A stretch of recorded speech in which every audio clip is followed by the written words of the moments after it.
Hey guys, welcome back to the channel. It's Hyper Basketball, aka the kid Max Kellerman. So today we are going to be looking at the 5 most surprising teams in the NBA this year. You know, teams that were not great last year, but either added some additions in their squad or have just been improving and playing their hearts out. Now, of course, standings can change, and I'd like to say that this list is not ranked.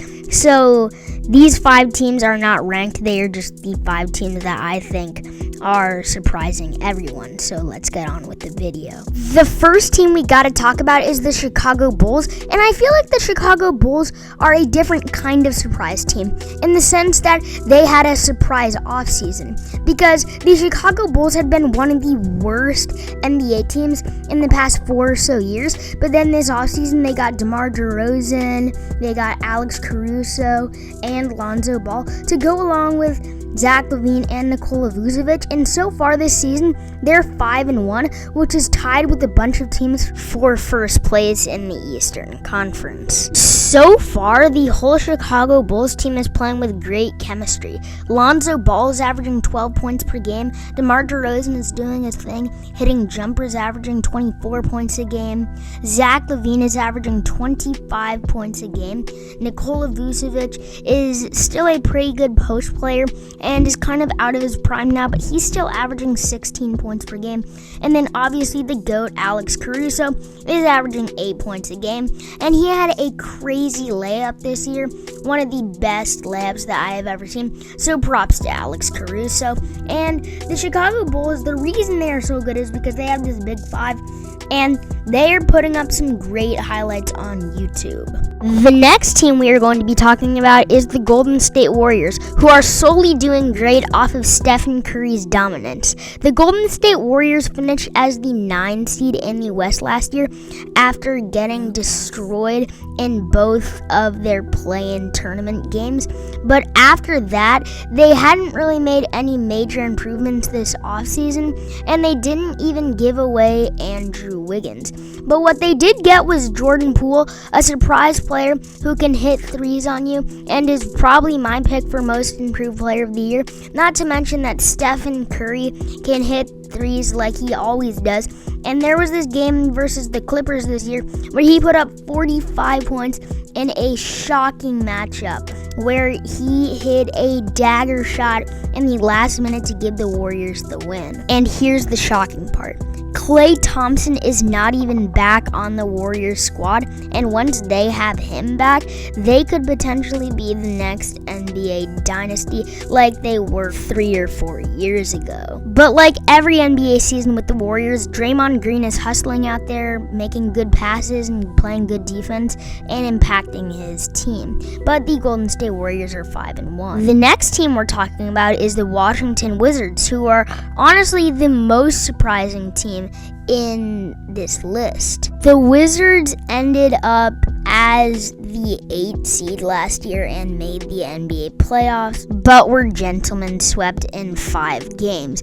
And they made some big moves in the offseason after trading Russell Westbrook to the LA Lakers for Montrezl Harrell, KCP, and Kyle Kuzma. And that has obviously helped between Russell Westbrook and Bradley Beal's chemistry and Beal's chemistry with the former Lakers, because the Washington Wizards are 5-1 and last night had a crazy outing versus the Boston Celtics where they won by 3 points. Bradley Beal averaged 30 plus points per game last year, but this year he's getting his teammates more involved and is having a lot more assists per game and is only averaging 24 points per game. Montrezl Harrell and Spencer Dinwiddie are averaging both 20 points per game, and Montrezl Harrell looks like a serious 6th Man of the Year candidate. Not to mention that Kyle Kuzma has gotten his spark back after averaging 15 points per game with the Washington Wizards so far this season. The whole team looks a lot better than they did last season, but this might only be a week or so thing,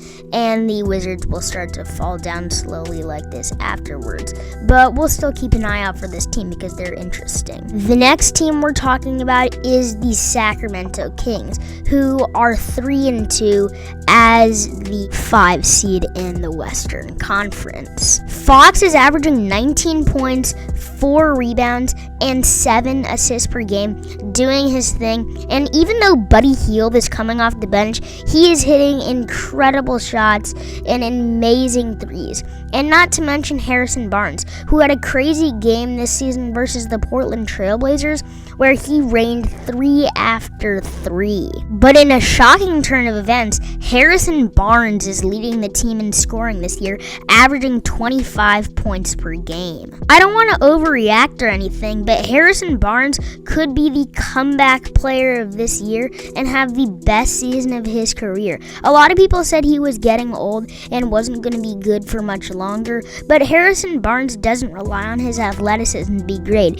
He relies on his shooting. And with guards on the team like De'Aaron Fox and Tyrese Halliburton, he knows he's going to get those assists from those guys. But everyone on the Kings is playing incredible, and they were the 12 seed last year, so they are one of the best surprise teams in the NBA this year. And the last team we're talking about is the Minnesota Timberwolves.